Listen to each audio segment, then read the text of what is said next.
Hello underwater friends. In this video I'm gonna give you 6 tips to make great underwater macro video.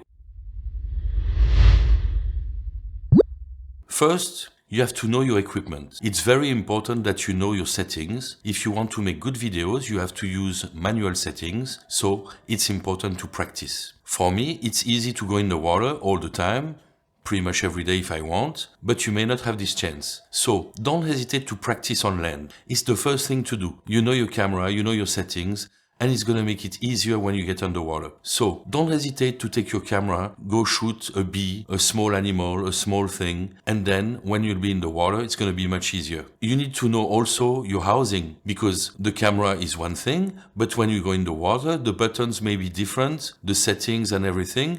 You need to be able to put them right away. You don't need to think to change the aperture, the speed or anything. The speed, most of the time, you won't change it too much, because it has to be 1/2 times the frame rate.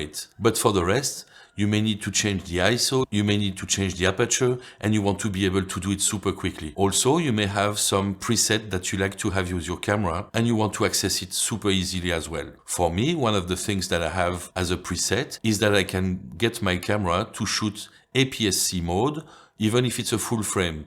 I press one button, and already I have a crop. So I'm using a prime lens to shoot my videos, but I can have 90mm or the equivalent of like 135 or something like this. So 2 options is better than 1. By the way, I'm gonna organize a workshop in Bali to learn how to do macro, video and photo. If you're interested, I will put the link in the description. It's gonna be from January 16 to January 22. So the whole week we'll have 17 dives using Nitrox if you're certified. You'll have your private spotter. In the evening and the afternoon you will do night dives, but also workshops on many subjects and also one-on-one sessions. So anything that you want to learn, we can address it and try to get better at it. Of course, we're going to try to have as much fun as possible and get the best shots. If you want to do the video workshop, the idea is going to be to make a video clip over the week.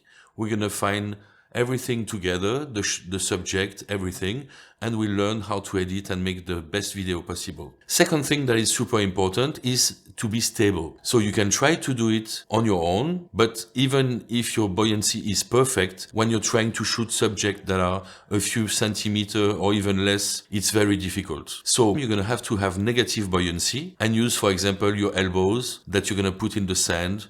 Of course, you make sure that you don't damage anything, that it's only sand where you are. Put your elbows down and try to be as stable as possible. You may use a stick also to help a little, but the best thing is going to be to have a tripod. It doesn't mean that you're going to leave your camera like this. Even if you have a tripod, you want to put, for example, the 2 front feet in the right position and then hold the camera with one hand and one of the feet with the other hand. Like this, you can really stabilize it the way you want, and you may be able to move if the subject is moving. So in that case, if you want to use a tripod, everything will have to be negatively buoyant, even yourself. So don't hesitate to be a little bit overweight. I mean, not like overweight like me, but like have an extra weight, because like this, even when you breathe in, you're not going to start to go up. Number 3, also regarding to stabilization, you want to take videos with a high frame rate. Like this, when you play it at a normal frame rate, the subject is going to move less. Of course, it's not going to be the perfect solution, but it will help you a little bit. Personally, I don't like this tip so much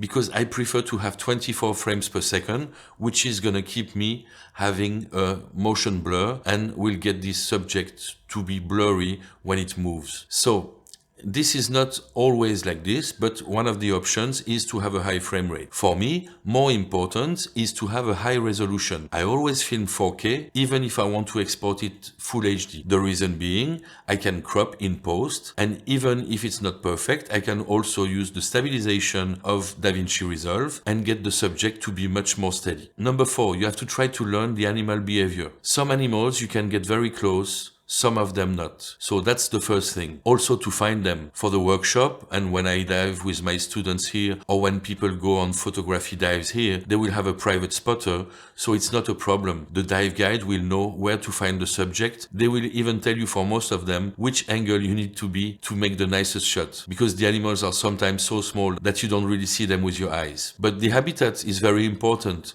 When I go on dives alone, Don't worry, I'm a solo diving instructor. I try to find the animals in the environment they live in. Of course, if you look for a bubble coral shrimp, well, you're gonna find it in a bubble coral. If you look for anything, they will have certain places where they like to live.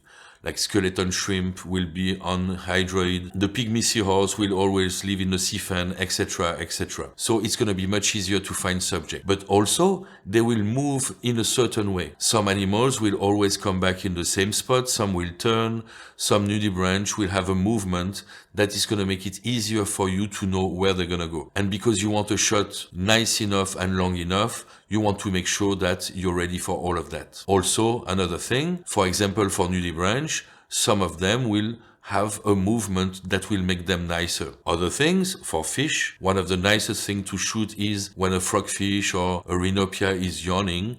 Well, you have to be aware of it. You know that when they start moving a little bit, maybe it's gonna be the time. So probably it's not the best time to change your settings. You should have it right away because you want to be ready for the shot even before you start, and then you wait. Number 5, the composition. Composition is super important for photography, but it's also very important for video. We have some rules as a picture, but it works most of the time as well for video. So for example, the rule of third. So you have 4 lines that cut the image in 9 rectangles, and you want to use the important points to put something important, like an eye or something like this. You want to use diagonals also. Many times it's nicer than having something very flat. You want to leave some space in front of your animal. If you have a fish and there is no space in front of his mouth, it's not going to be so nice. But all of the rules depend on the situation, on the subject, and on many things. So when you film, try to figure out what looks nice, what not.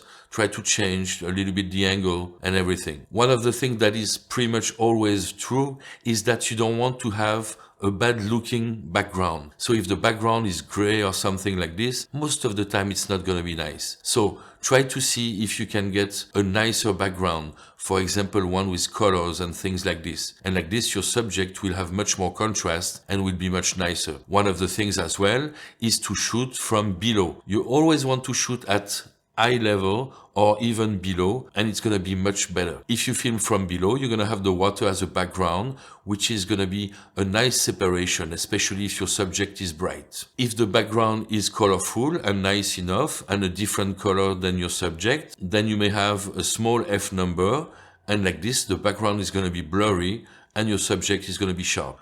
And finally, number 6, make sure that you review your shots. Reviewing the shots is very important because you may think that you have the nice scene and then you realize it started to record like a few seconds later, or actually I moved, or the eye is not in focus, and that's gonna be very bad. So make sure that you stay long enough on your subject. I know you're gonna tell me, yeah, but I don't dive too much, I don't have enough time. But what is better? To take videos of 5 subjects during one dive, spend 10 minutes on each, and have the chance to have 5 nice scenes, or try to rush it, take 10 subjects, but have everything kind of okay, but not really good. Personally, I prefer the first option. Also, little extra tip, make sure that you film long enough. That's one of the things I'm not the best at, but I know it's very important. There is nothing worse than to miss the final moments where something special happens, or even just to be able to choose the length of your shot. After that, when you're in post, most of your shot will be 5 seconds or less. But if you film, for example, for 30 seconds or 1 minute, you may only pick the 5 last seconds. And if they're the best,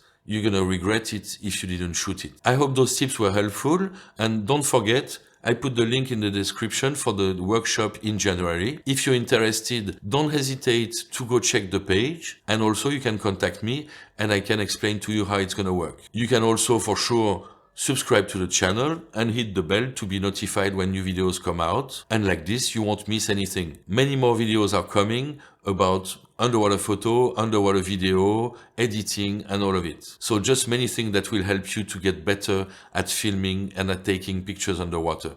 Bye bye, happy bubbles!